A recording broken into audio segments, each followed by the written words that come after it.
Let's talk about underconsumption. So, if you know me, you know I've been a minimalist for many years and I've been on a low buy continuously over the past few years. So, I usually kind of pay attention to what I consume.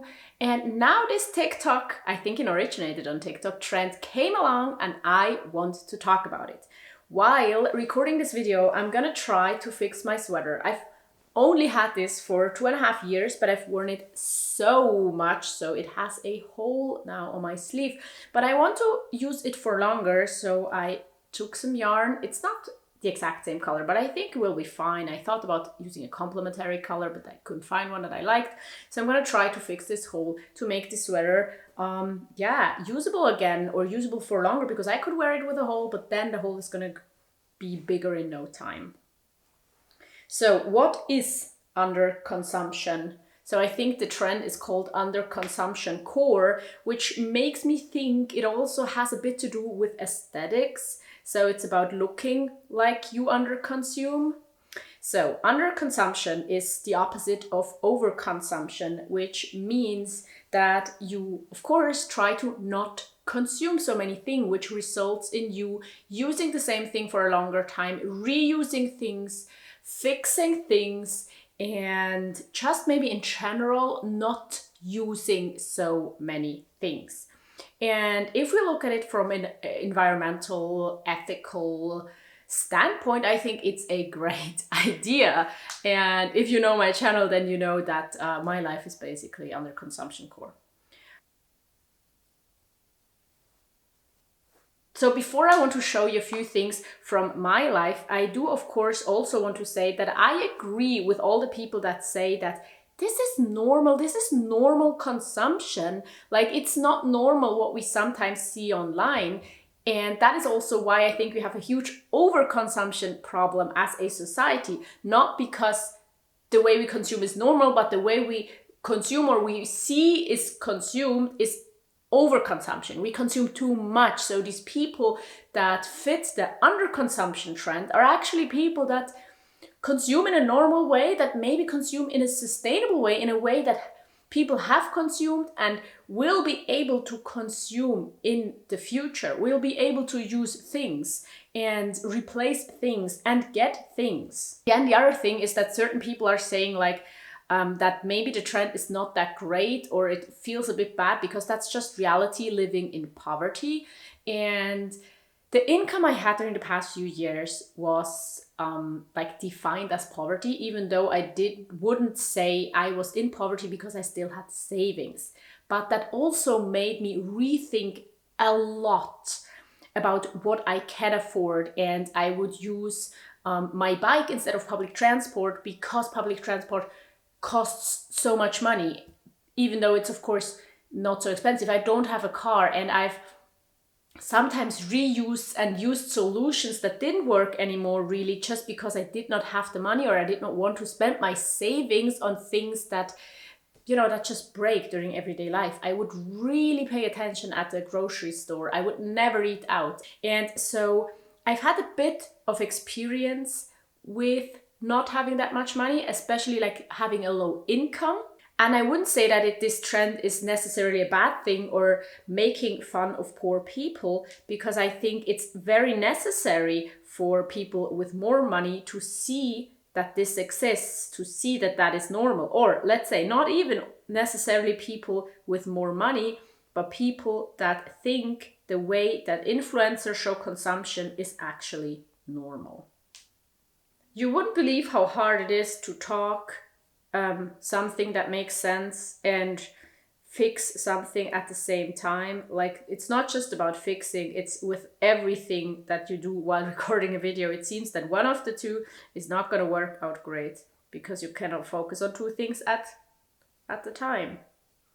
So between saying that the underconsumption core is just normal living, normal people, normal consumption, and saying that this is life in poverty, I think what we see here is that a lot of people do struggle financially. And nowadays, maybe more than in some other times, but I also think most of the times, or always, many people, especially young people, do not have more money than they need.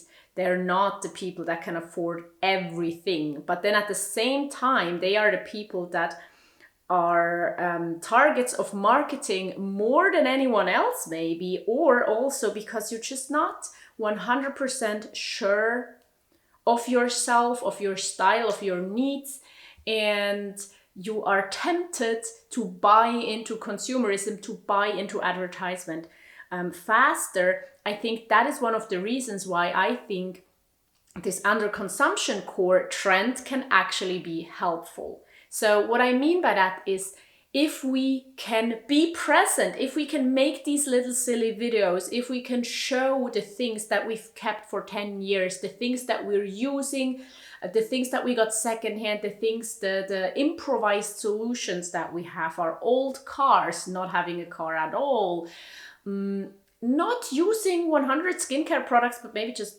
none, or three maybe. This can show a different reality, a different approach. And for myself, luckily, I can say that actually I've always seen this as aspirational. I don't really know why. And so I do want to say, like I've said it in the other videos as well, that I think there's just a lot of value in existing and showing other examples and ways of living. Like, not just doing the same thing as everyone else. And I know we're all a little bit different, of course, but then still at the same time, sometimes it feels like we're all focusing on the same trends.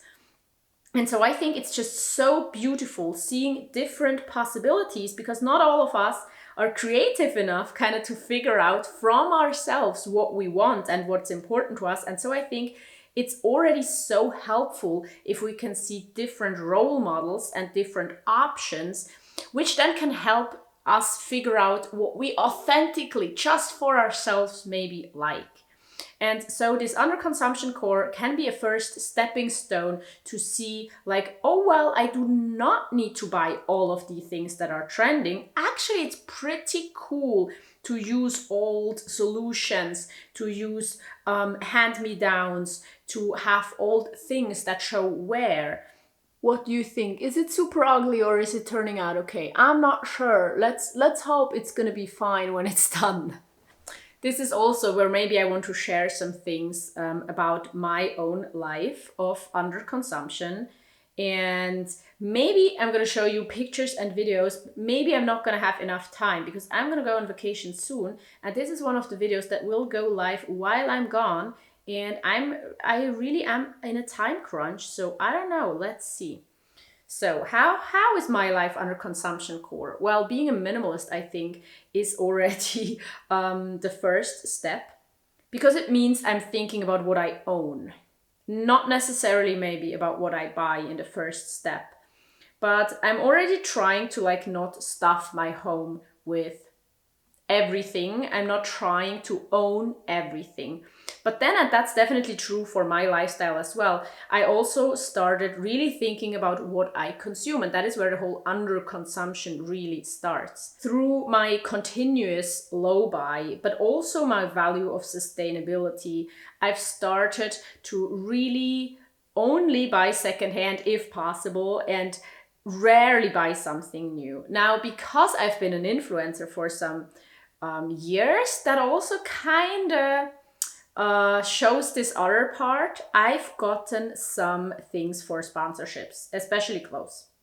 And so I am aware that I got more clothes than some people might buy, especially if you're like part of under consumption core, because some years I think I got 10 new pieces of clothing. But this year so far, because I also have my social workshop now, I've actually just gotten one piece from a brand. And the only other new things I bought this year so far are underwear and a hard drive. Because these are things that you can't really buy secondhand and know that it works the way you want it to work. We have basically all of our furniture bought secondhand as hand-me-downs from family. I use almost no skincare products. I use just a bar of shampoo in my shower. I have toothpaste, toothbrush, and nothing really more. I own a minimalist wardrobe. I have minimalist belongings. I have very, very simple routines. Maybe our kitchen or like our pantry is stocked a bit more than other people's because I like cooking. But I think, I mean, that's not really overconsumption because it's all food I'm eating. And because I really pay attention so nothing goes bad, it's also not over-consuming in food. So I think that kind of shows how much of a fan I am of underconsumption. While I do want to say that I think the word underconsumption is a bit misleading. Because if you underconsume from like the word, then you would end up with not enough stuff. Because if you underconsume, then your stuff breaks and breaks and breaks and you can't replace it. Because I think as long as you're replacing things that break, as long as you're just consuming what you need, that would mean that you consume normally because you have everything you need. Underconsuming, in my understanding of the word, would mean that you at the end have only broken stuff. And I mean, that's fine as well. I have some things like my sandals. They're not in great shape. They're actually giving me blisters. And so I can't really use them right now. And I haven't bought a new pair. That's not my ideal because I think I'm absolutely allowed to pay to buy a new pair of sandals. But I've just not made the decision yet. And so I'm waiting a bit. And I want to normalize that as well. And I think that is underconsumption. And I think that is also what people say is like similar to living in poverty. It's not normal consumption like I think having hand-me-down furniture, an old car, minimalist makeup is. Because that's normal. You buy what you need. Underconsumption, I think, is when you have less than you need. When you actually would need stuff, but you can't buy it or you don't buy it for other reasons. I think I know this technique well, but then I struggle every single time and I'm afraid that I'm making mistakes. But there's one problem actually that I have seen with Underconsumption Core. And that is, I've seen a person declutter things for Underconsumption Core. And now that, in my mind, is very counterintuitive. Because if you really want to focus on the Underconsumption Core, yes, if you see it as like a pretty aesthetic, then you might declutter stuff that you could still use. But then that's like missing the whole point. Because if you're decluttering things that could have been used, then that's a waste of resources. And yes, then it appears like you're using less and it has a more minimalist vibe. That is not what Underconsumption Core is, in my opinion. In my opinion, Underconsumption Core focuses strictly on not consuming so much. And if you're throwing away things that you could have used, then in the end, you're going to buy more to replace these things. And you're not actually focusing on these values, because that would mean that you use up everything you have. And yes, if you've been a high consumer, then maybe that doesn't look very Underconsumption Core right now. But I mean, with all trends, and that's a problem, especially when it comes to vibes and to how things look, aesthetics. I think we're too often focusing just on how it looks, so we're buying into an aesthetic. And then there's this trend like Underconsumption Core, when it's an aesthetic resulting from not buying things, and then people start to buy themselves into not buying things because they throw away all the stuff, and then it appears more minimalist. As long as it remains a trend, an aesthetic, it's not really gonna change anything. Like I'm happy that a trend like this exists compared to all the other trends that just focus on making us buy more things. But we need an actual shift. We need these things to become values for people and not just a short-lived trend. And I just really hope it's actually gonna make people change their habits. The problem is, it's not gonna stay a trend forever. So what I see happening is that people now think, oh, well, actually it looks kind of nice. Actually, I like these people that wear the same pair of shoes for many years. And as I said, I'm one of these people that thinks that looks cool. But then I'm also one of the people that sometimes are influenced by trends. And sometimes I see something and like, I like that vibe. I'd like to have that piece of clothing in my wardrobe. How would my life be better when I buy this new camera? Things like that. And I think It's a lot of work to learn to not consume so much. It's a lot of work to not buy into this capitalist, consumerist, advertisement world, and that is what we need. And so I think this trend could be a good start, but it also could just lead nowhere because people are going to hop on the next trend and buy into it. The thing is, this is this shining moment for people that haven't and couldn't buy into trends.